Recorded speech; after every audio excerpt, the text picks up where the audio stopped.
बिस्मिल्लाहिर्रहमानिर्रहीम। अस्सलामुअलैकुम सारे जिमीदार भरावां नूं मेरी तरफों अस्सलामुअलैकुम। मैं पीर कमाल फरीद चिश्ती एक नवी वीडियो नाल तुहाडे वास्ते फिर हाज़र हाँ। कई जिमीदार भरावां ने मेरे को सवाल किया कि मशीन वाली मकई कामयाब है या हाथ वाली मकई कामयाब है। मैं उन्होंने ये जवाब दिता कि कामयाबी तो बाद की गल है, पहले जिसले मकई उगरदी है वो स्टेज बड़ी अहम है। वो स्टेज किवें अहम है, जिसले तुसी मशीन तो मकई लवांदे ने, अगर तुहाडे प्लाट छोटे हैं, किले किले का प्लाट है या दो दो किलों के प्लाट हैं, तो तुसी उन्होंने चढ़ते लहंदे या शमाल जनूब जोड़ा लवांदे ने तुसी, तो तुहानू ये पता होना चाहिए भी छोटे प्लाटां च वो मशीन काम नहीं देंदी। क्यों नहीं काम देंदी?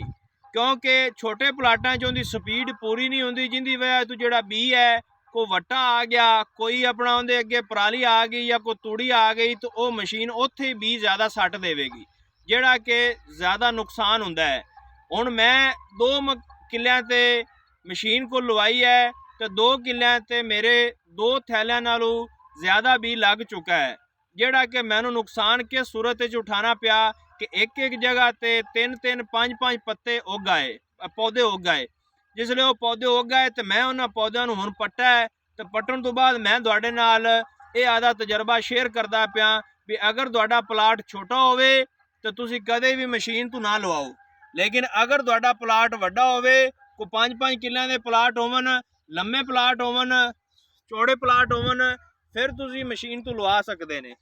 वेखो आ मेरे सामने आ मेरा सारा भी जिमीदार भरावो आ मशीन की वजह तो जाया होया ने, ये मैनू बड़ा नुकसान उठाना पाया बी की सूरत जोड़ा कि मेरे वास्ते काबिल कबूल नहीं है।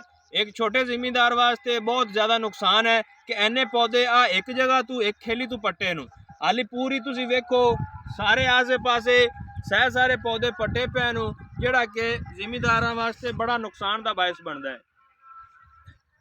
लिहाजा मेरा दोनों एक छोटा जिमीदार पढ़ा लिखा जिमीदार होने के नाते ये मशवरा है कि मैं आधे 5 साल 7 साल जिमीदारे के तजर्बे के विच ये चीज़ जानी है कि मशीन हाली तक पाकिस्तान इन्नी कामयाब नहीं है छोटे जिमीदारों वास्ते जिन्नी के वड्डे जिमीदारों वास्ते कामयाब है।